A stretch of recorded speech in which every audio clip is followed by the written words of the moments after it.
আল্লাহ বাঁচায় রাখলে ভোটের আর বেশি দিন বাকি নেই। নির্বাচনের আগেই তো বিভিন্ন জায়গায় আমি পার বসাইছি, খবর পাইছেন না? রাস্তাঘাট করে দিচ্ছেন আল্লাহর রহমতে।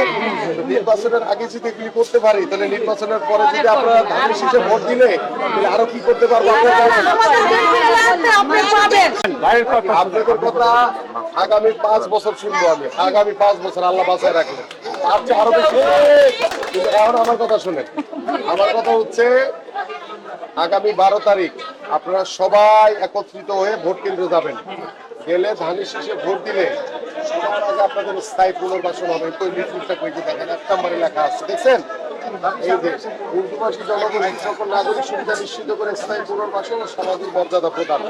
এটা ম্যাডাম খালেদা জিয়া যখন 91 সালে ক্ষমতায় আসছে, সরকার গঠন করছে, তখন আপনাদের সবাইকে বাংলাদেশের নাগরিকত্ব প্রদান করছে না?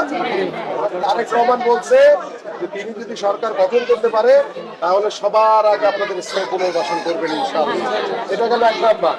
2 হচ্ছে আপনাদের প্রত্যেকটা ঘরে নারী যারা আছেন আপনারা প্রত্যেকের কাছে ফ্যামিলি কার্ড দিবেন।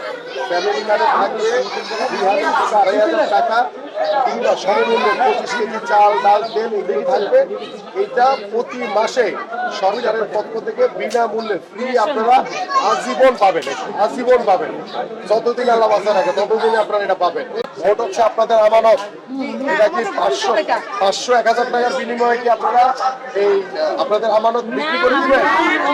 তাহলে হ্যাঁ, যে টাকা দিয়ে ভোট কিনতে চায় সে তো আর আপনাদের পক্ষের লোক না, সে বিপক্ষের লোক, সে তার স্বার্থ লোক।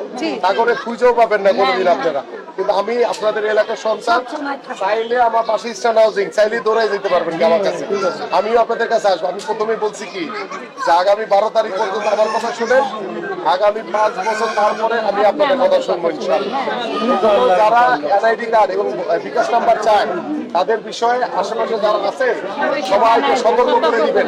যদি আমার কথা হিসেবে বলে ওরা এখন নতুন ভাব করছে, এই নতুন প্রকাশ হয়ে গেছে, এখন ওরা আমার নাম ব্যবহার করে, ওইটা মনে করবেন সবচেয়ে বড় জামাত। আমার নাম করলে কাউকে কিছু দিবেন না।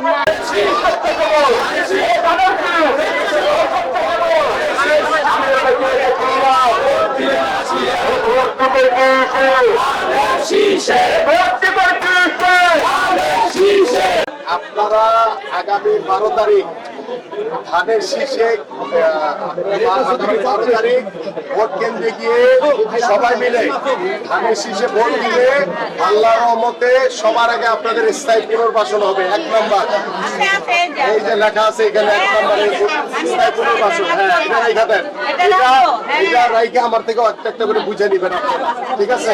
যে আপনি এটা বলছিলেন এটা বুঝাই দেয় না। এটা আমি কিন্তু এই এলাকারই ছেলে, সানাও থেকে থাকে, আমি আপনাদের এই এলাকা ছেড়ে কোথাও যাবো না। তো আমাকে এনে পাবেন সবসময়, যেহেতু এটা আমার এলাকা। ইনশাআল্লাহ সবার আগে আপনাদের এই উর্দুভাষীদের যারা আছেন তাদেরকে সবার আগে আমি দিব ইনশাআল্লাহ। আপনাদের নেতারা সারুকে এখানে লেখা আছে না?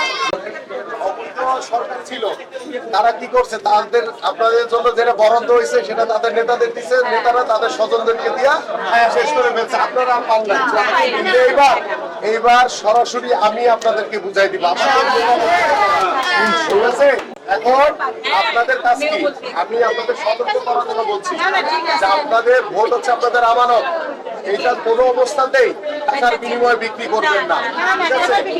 আরেকটা হচ্ছে আপনাদের এনআইডি নাম্বারটা নিয়ে আপনারা যাতে যাওয়ার আগে তাদের ভোট দিয়ে ফেলতে পারে, ভোট জালিয়াতি করার জন্য আপনাদের এনআইডি নাম্বারটা নিচ্ছে। আমি আপনাদের কাছে আহ্বান করছি, যারা 1971 সালে বাংলাদেশের বিরুদ্ধে কাজ করেছে তাদের বিরুদ্ধে আপনাদের সকলকে ঐক্যবদ্ধভাবে রুখে দাঁড়াতে হবে। আপনারা দেখেন ওনারা একটা স্লোগান দিয়েছে, চলো একসাথে বাংলাদেশ করি। যারা 1971 সালে বাংলাদেশের বিরুদ্ধে কথা বলেছে, বাংলাদেশ নামক দেশটি যাতে না হয় সেই জন্য সর্বাত্মক ভাবে কাজ করেছে, তারা আজকে বলতেছে যে চলো একসাথে বাংলাদেশ করি। তারা ধর্মকে ব্যবহার করে, ইসলামকে ব্যবহার করে আমার ধর্মপ্রাণ মুসলমান ভাইদেরকে প্রতারণা করছে, ভোটের সাথে প্রতারণা করছে। তাদের বিষয়ে আপনাদেরকে সতর্ক থাকতে হবে এবং তারা ঘরে ঘরে গিয়ে বিকাশের নাম্বার চায়। এই যে আমি একটু আগে এখানে কথা বলে আসলাম, সেখানে অনেকের কাছে তারা ফোন দিয়ে বলেছে যে 6,000 টাকা দিব আমাদেরকে দাঁড়িপাল্লা মার্কায় ভোটটা দিয়ে। এইভাবে তারা বলেছে তারা টাকা দিয়ে ইতিমধ্যে ভোট কেনা শুরু করে দিয়েছে।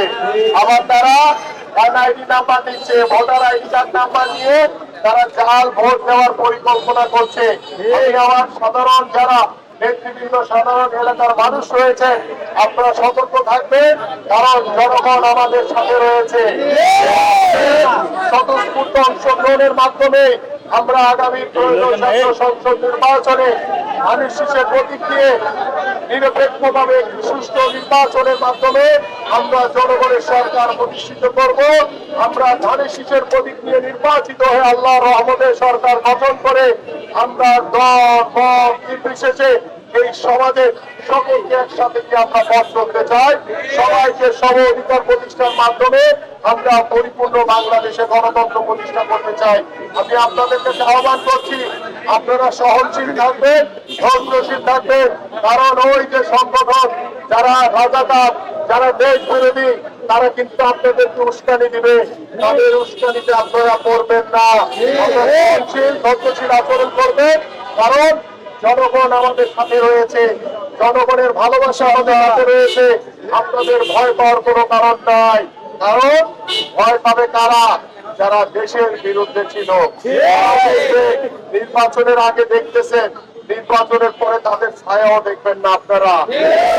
গত 15 বছর কোথায় ছিল তারা? তাদের কিন্তু মানুষ দেখে নাই। গত 17 বছর কিন্তু বাংলাদেশ জাতীয়তাবাদী দলের বিএনপি নেতা কর্মীরা রাজপথে ছিল। আমাদের হাজারো ভাইদেরকে গুম করা হয়েছে, হত্যা করা হয়েছে।